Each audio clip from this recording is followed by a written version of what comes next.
Beneath the weight of centuries, beneath the dust of forgotten crypts and the whispers of crumbling parchment, lies a truth so potent it refuses to be buried. The Knights Templar, those white-clad sentinels of the medieval world, were more than mere warriors or bankers. They were architects of a hidden reality, custodians of a spiritual flame that flickered in the shadows of history.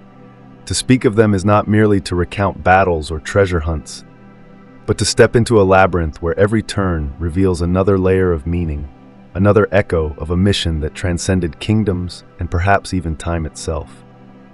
Imagine, if you will, a tapestry woven with threads of gold and blood, its patterns shifting depending on the angle of light. On the surface, the Templars were a brotherhood of monk knights, sworn to protect pilgrims on the road to Jerusalem. But beneath that sanctioned duty pulsed something far more enigmatic, a convergence of arcane knowledge, sacred geometry, and a pursuit so audacious it threatened the very powers that sought to control them. Their sudden rise and catastrophic fall were not accidents of history, but the playing out of a deeper drama, one that pits the seen against the unseen, the official record against the whispered legend. What secrets did they guard so fiercely? Some speak of lost treasures, the fabled wealth of Solomon's temple, the Holy Grail itself, or even fragments of a divine knowledge too potent for the uninitiated. Others suggest their true treasure was not gold but gnosis, an understanding of the cosmic order encoded in rituals and symbols, passed like a torch through the ages. Their cross, red as sacrifice, was more than an emblem. It was a key, a map, a declaration of allegiance to a higher sovereignty. When the Templars were betrayed, hunted, and burned at the stake, their final words were said to carry a curse or a prophecy, perhaps both. Yet to reduce their story to mere mystery is to miss the forest for the trees. The Templars were mirrors held up to the human condition, reflecting our eternal dance between power and purity, between the material and the mystical. Their legacy is not confined to the past. It lingers like a half-remembered dream, tugging at the edges of our collective consciousness.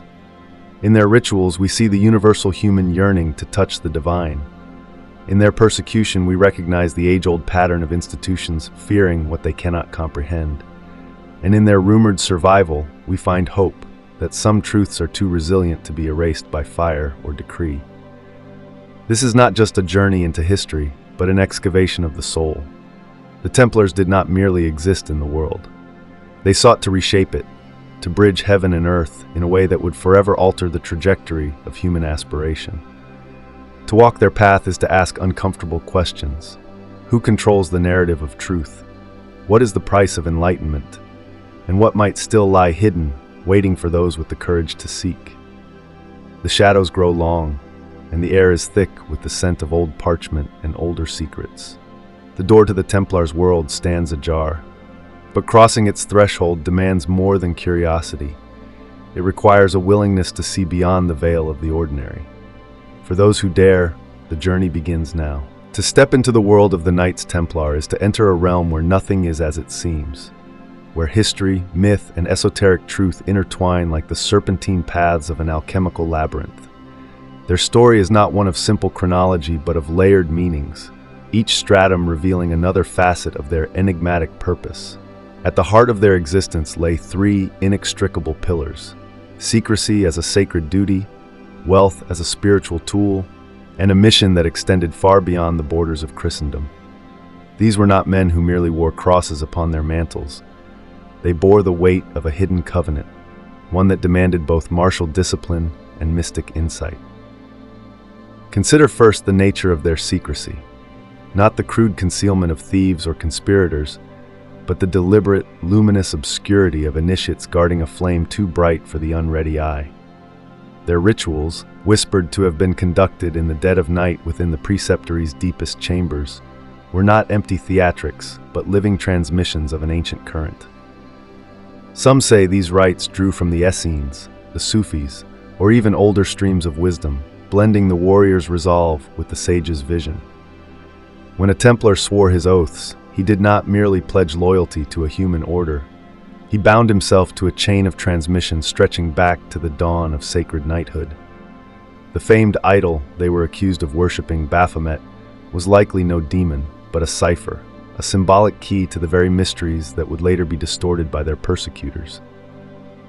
Then there was their wealth, a facet so often misunderstood. The Templars did not hoard gold for power's sake. They forged the first international banking system as a means of stabilizing a fractured world. Their promissory notes, letters of credit allowing pilgrims to travel without carrying coin, were more than financial innovation. They were an early blueprint for a world united by trust rather than force. Yet behind this practical genius lay a deeper alchemy. Medieval Europe whispered that the Templars had discovered something beneath Solomon's temple. Not just relics, but an understanding of sacred measure, of the divine proportions that underpin creation. Were their vast estates and cathedrals laid out according to this hidden geometry? The octagonal chapels, the precise alignments with celestial patterns, these were not accidents, but silent testaments to a knowledge that married earth and heaven. And what of their mission? Officially, they were defenders of the pilgrim roads, but their true mandate may have been far grander: the preservation of a gnosis that transcended the dogma of the age. In an era when the Church wielded absolute authority, the Templars moved between faiths with startling fluidity, negotiating with Muslim scholars, drawing from Jewish Kabbalists, and perhaps even safeguarding heretical truths deemed too dangerous for the masses. Their sudden suppression in 1307 reeks of a staged silencing, not for crimes of heresy, but because they had become too powerful, too independent in their thinking. When Philip IV of France and Pope Clement V conspired to destroy them, they were not purging sin, they were crushing a rival vision of spiritual and temporal order. Yet here lies the greatest irony. The more violently the Templars were persecuted, the more their legend grew. Their treasure was never found. Their archives vanished. Their highest-ranking members escaped the purge, if whispers are to be believed, carrying their secrets into the shadows, into the veins of Freemasonry, into the coded pages of Renaissance Hermeticism, perhaps even into the foundations of modern esoteric traditions. The Templars became phantoms, their presence felt but never grasped, their influence echoing in the symbols of revolutionaries, mystics, and seekers across the centuries. To study them is to realize that their core themes are not relics of the past but living questions. What happens when a group operates outside sanctioned power structures? How does true spiritual authority navigate a world that fears it? And what might still remain of their legacy, buried not in the earth, but in the unseen architecture of history itself? The story of the Knights Templar does not merely belong to historians. It lives in the realm of symbols, in the half-light where myth and meaning intertwine. To truly understand them, one must listen to the whispers between the lines of official chronicles, to the echoes that linger in stone and ritual long after the voices of the medieval world have fallen silent. Their history is not just a sequence of events, but a grand allegory, a tapestry where every thread carries the weight of initiation, betrayal, and the eternal search for divine truth. Consider the image of two knights sharing a single horse, an emblem found in Templar lore and later immortalized in their seals. On the surface, it speaks of poverty and brotherhood, a practical necessity for an order vowed to humility. But peel back the layers and it becomes a cipher for something far more profound. In esoteric traditions, the horse often symbolizes the untamed forces of nature, or the physical vessel that carries the soul's journey.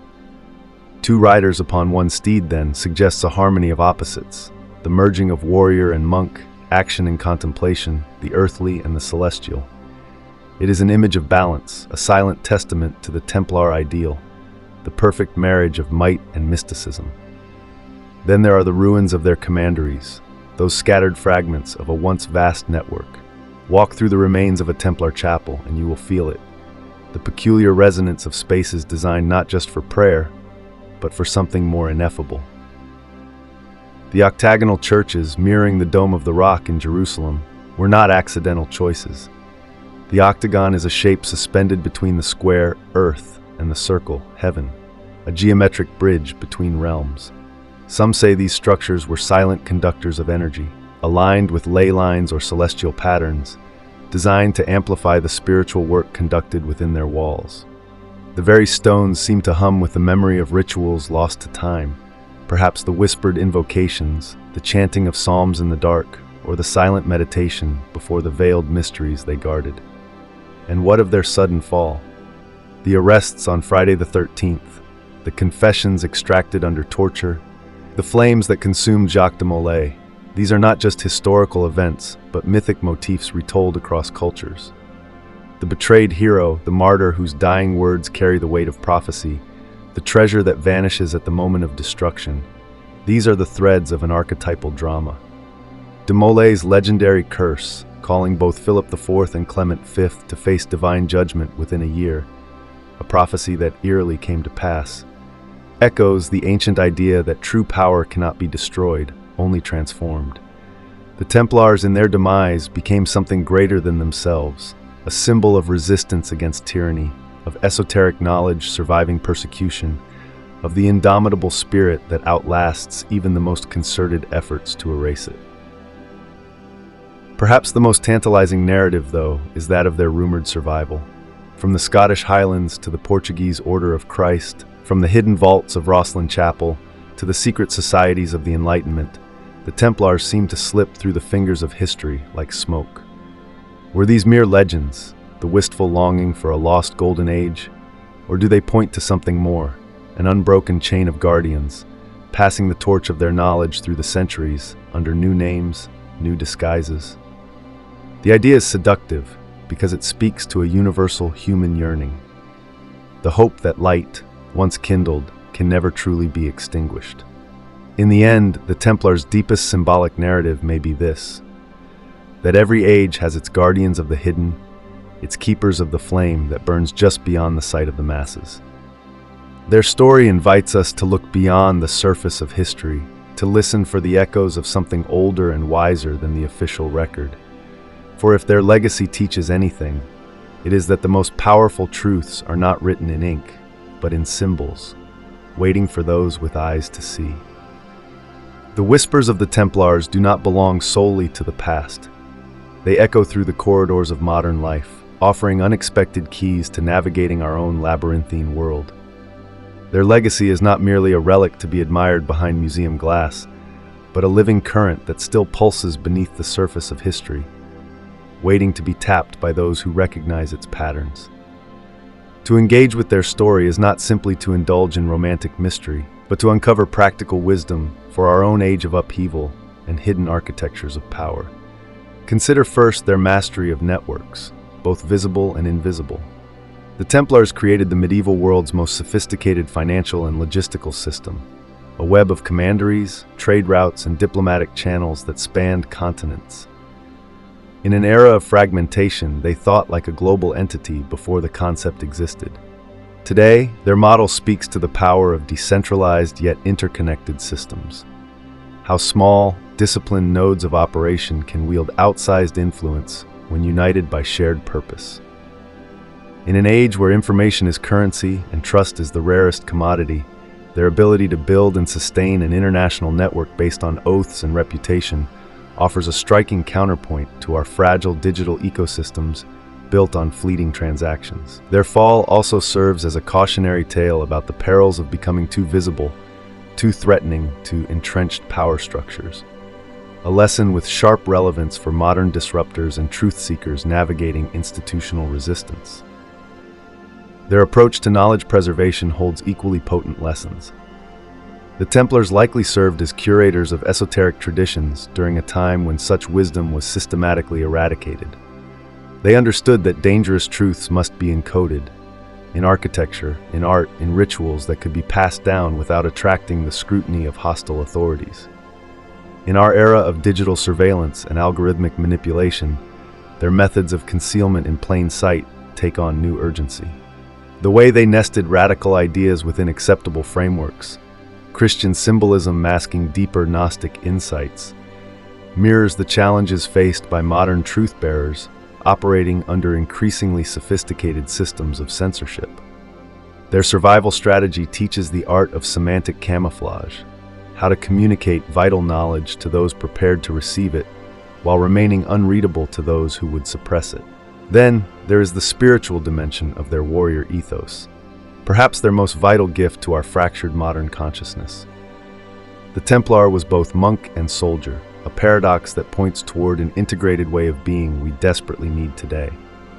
In an age where most are either passive observers or unreflective activists, their model of contemplative action offers a third path. They remind us that true power emerges from the marriage of inner work and outer deed, that one must cultivate stillness amid motion, and that every external battle must be mirrored by an interior conquest. Their daily rhythms, sword practice alongside prayer, financial transactions imbued with sacred intention, suggest a mode of existence where no aspect of life is divorced from spiritual significance.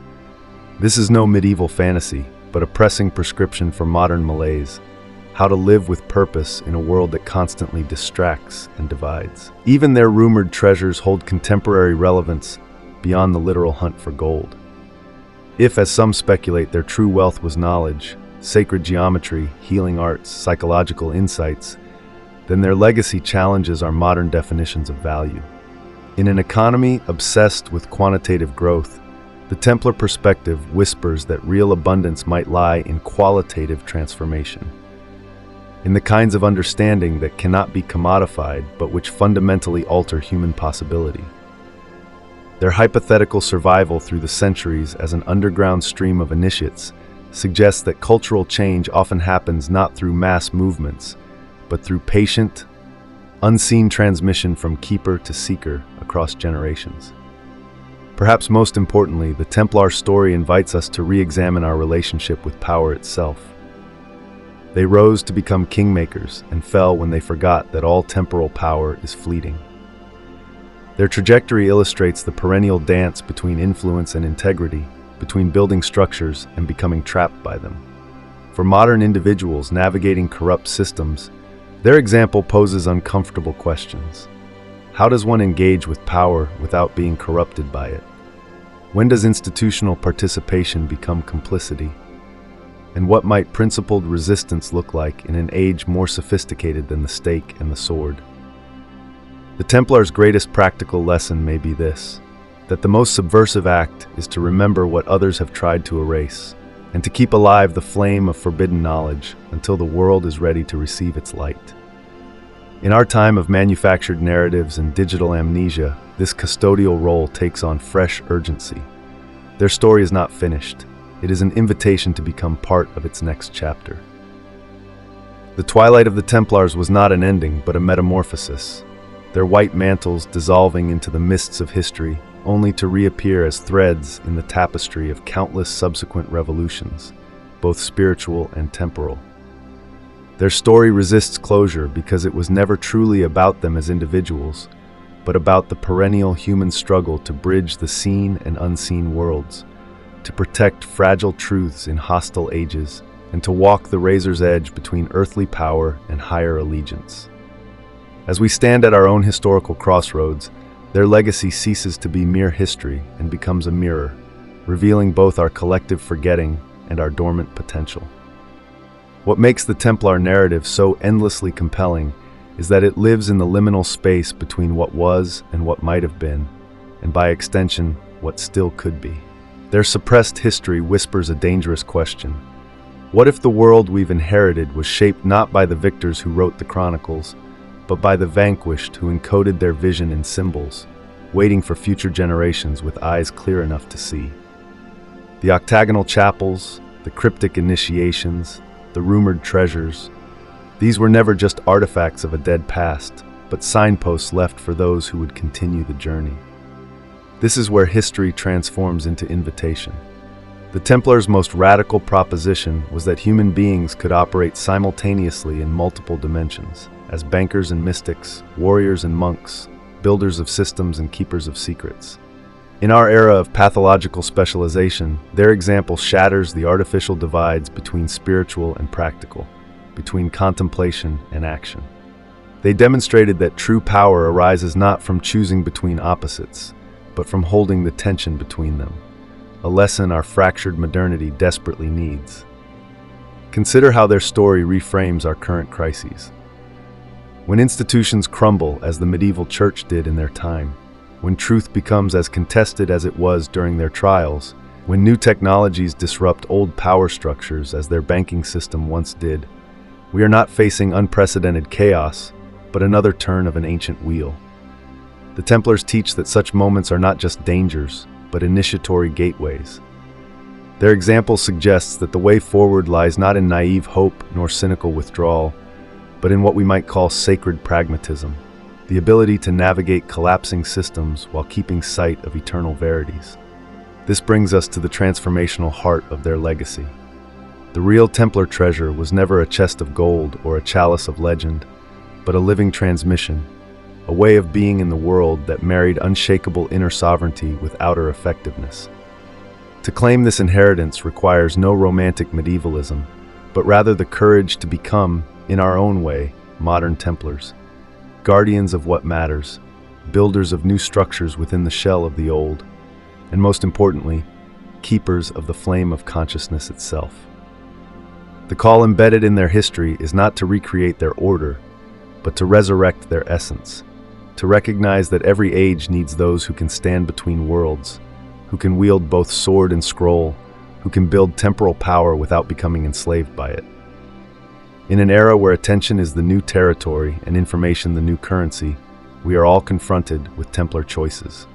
Will we be passive consumers or vigilant custodians? Will we chase superficial markers of status or seek the deeper initiations? Will we build personal empires or contribute to an invisible monastery of shared wisdom? As the last Templar flames were extinguished in the 14th century, a different fire was kindled, one that could not be quenched because it lived in hearts rather than fortresses. Today, that fire waits to be claimed by all who feel the stirring of something ancient yet urgently contemporary. The question their legacy leaves us with is not what happened to the Templars, but what will you do with the truths they preserved? The seal has been broken. The invitation stands. How will you answer?